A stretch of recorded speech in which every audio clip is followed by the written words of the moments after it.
आज तक इस समाज ने श्री राम के दृष्टिकोण से देखा, लक्ष्मण को देखा, देवी सीता को जाना, हनुमान के भक्ति भाव को जाना, रावण के ज्ञान को पहचाना, लेकिन कभी ये नहीं ध्यान दिया कि इस रामायण में अगर कोई सबसे अधिक उपेक्षित और अनदेखा पात्र था तो वह थी लक्ष्मण की पत्नी और जनकनंदिनी सीता की अनुजा उर्मिला।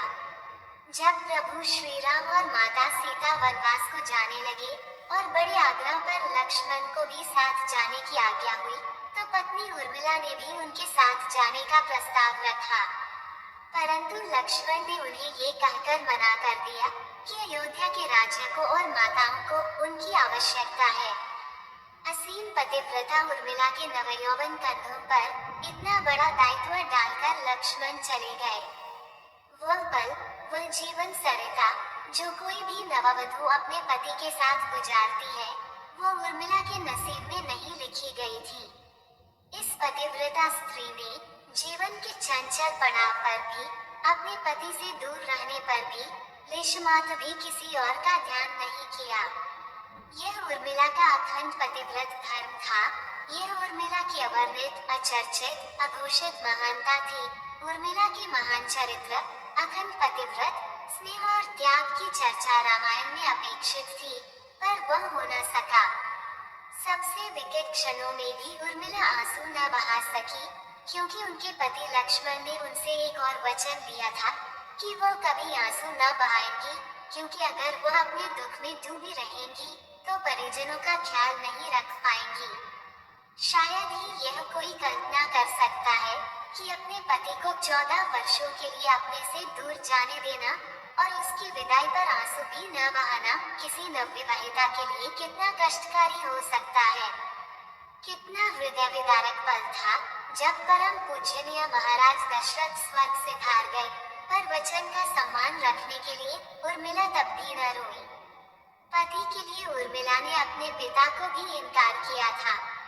महाराज जनक अपनी पुत्री को मायके अर्थात मिथिला ले जाना चाहते थे, ताकि मां और सखियों के सानिध्य में उर्मिला का पति वियोग का दुख कुछ कम हो सके, परंतु उर्मिला ने मिथिला जाने से सादर इनकार कर दिया, ये कहते हुए कि अब पति के परिजनों के साथ रहना और दुख में उनका साथ न छोड़ना ही अब उसका धर्म है। बहुत से लोग इस बात से परिचित हैं कि अपने वनवास के दौरान भाई और भाभी की सेवा करने के लिए लक्ष्मण पूरे 14 साल तक नहीं सोए थे। उनके स्थान पर उनकी पत्नी उर्मिला दिन और रात सोती रही। लेकिन ये बात बहुत कम लोग जानते हैं कि रावण की बेटे मेघनाद को यह वरदान प्राप्त था कि जो इंसान 14 वर्षों तक न सोया हो, केवल वही उसे हरा सकता है। इसलिए लक्ष्मण मेघनाद को मोक्ष दिलवाने में कामयाब हुए थे।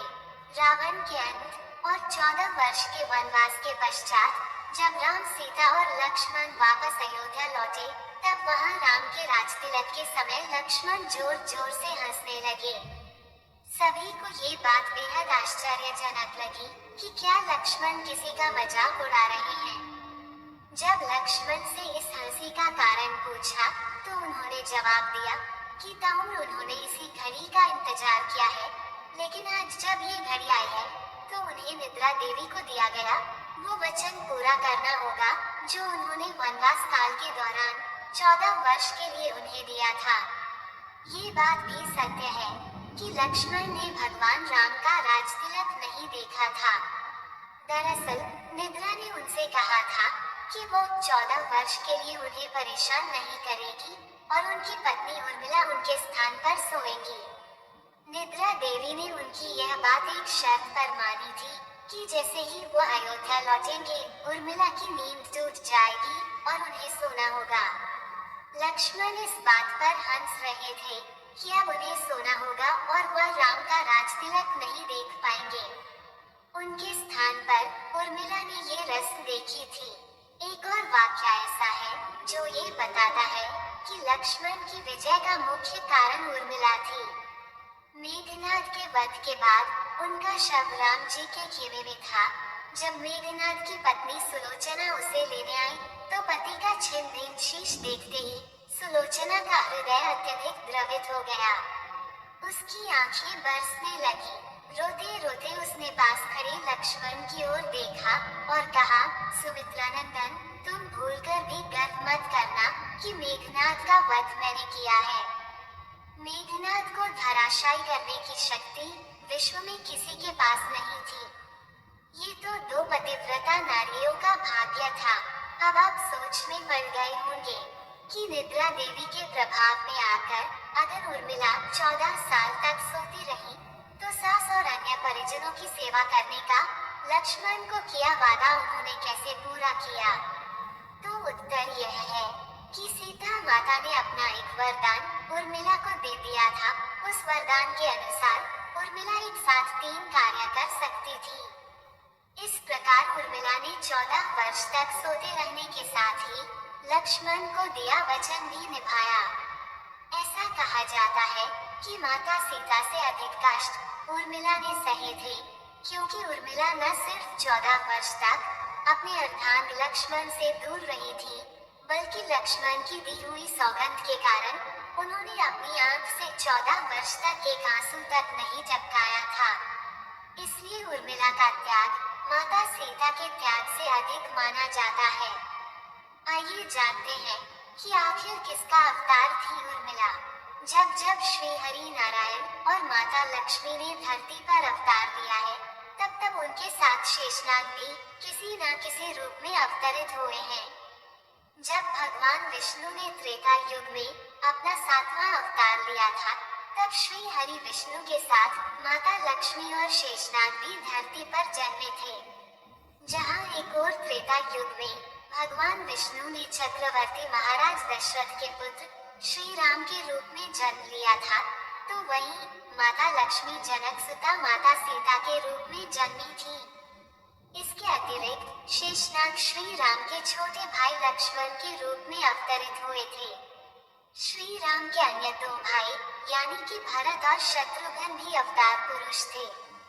भरत भगवान विष्णु के हाथ में सुशोभित सुदर्शन चक्र के अवतार थे, तो वहीं शत्रुघ्न भगवान विष्णु के हाथ में स्थापित शंख के अवतार रूप थे। इसके अलावा लक्ष्मण की पत्नी उर्मिला को लेकर यह वर्णित है कि वह नाग लक्ष्मी का अवतार थी और शेषनाग का नाग लक्ष्मी से त्रेता युग में विवाह हुआ था। लक्ष्मण और उर्मिला के 2 पुत्र थे, जिनका नाम अगद और चंद्रकेतु था। तो इनका अवतार थी लक्ष्मण की पत्नी और माता सीता की छोटी बहन उर्मिला। दोस्तों, आपको ये कथा कैसी लगी? कृपया कमेंट करके जरूर बताएं। वीडियो पसंद आया हो तो लाइक करें और ऐसी ही और भी बहुत सारी कहानियों, कथाओं एवं जानकारियों को सुनने के लिए चैनल को सब्सक्राइब जरूर करें।